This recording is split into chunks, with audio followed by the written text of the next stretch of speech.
Hi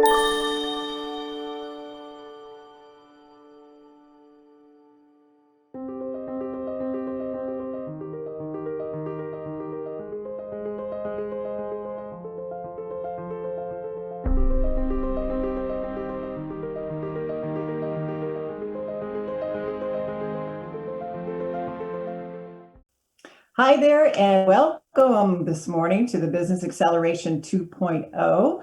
I am Michelle Lemmons. I am the CEO and founder of GLOW.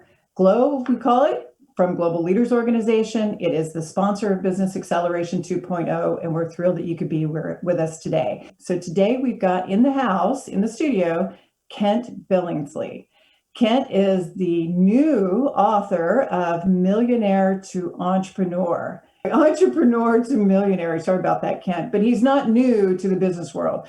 Kent has been coaching and consulting with businesses for 25 plus years, helping companies really scale and grow as an organization to heights that companies never thought they could, where they could actually sell their business, which is fantastic. So Kent, we're excited to have you on board. So without further ado, Kent Billingsley, welcome. And one of our own too. Kent is on board here with GLOW as well. So we're very fortunate to have him on staff with us. So Kent, welcome. Oh, thank you, Michelle. I'm excited to be here on this side of the camera. I wish you were here with me.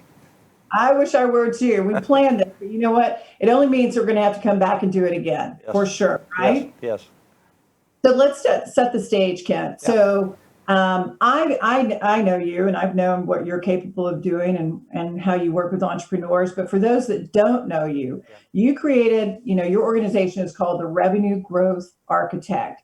So give us an idea of what that is, how that even came about, and how you got started with it.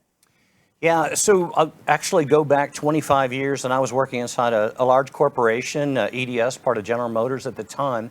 And I was doing sales force optimization. I was working with the sales organizations around the world and helping them improve performance. And the leadership came to me and they said, look, we love what you're doing with sales. We want you to expand that, put together a team. We want you to go back into business units, and we want to focus on optimizing the business units. And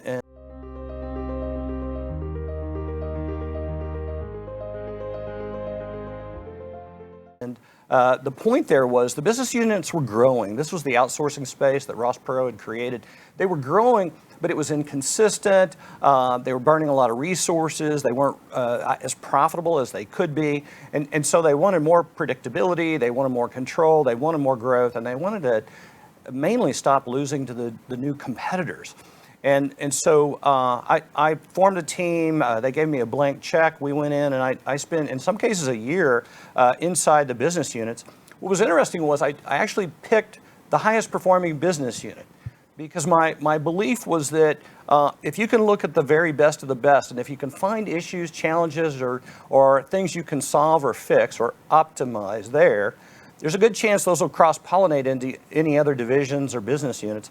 And so I want to go ahead and share with the group and the audience some learning points that I got out of this that you can use right now. And my years of certifications of learning business transformation, there's 4 questions that you need to ask yourself about your business.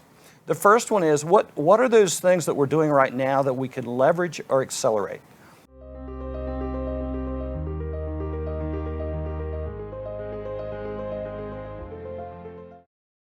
Number 2, what are the areas in our business that we need to fix or repair, or we know they're broken and we want to make sure they're working better and hopefully then accelerate them?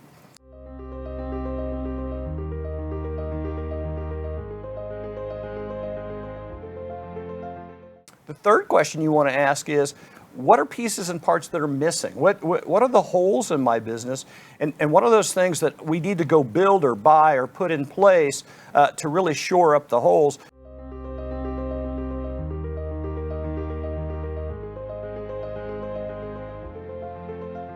The fourth point, and very important, and this is probably the hardest one, of all the questions that you have to answer as a leader, as an entrepreneur, as a CEO, is what things should we stop doing?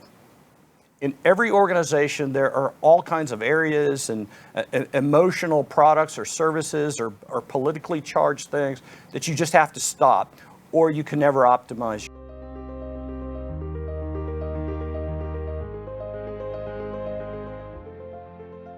your business. So those are the things I learned. That's how I got started. The revenue architecture part was based on learning how to redesign, re-architect, re-engineer organizations to optimize not just their growth, but their profitability. And so over time, I became known as the revenue growth architect.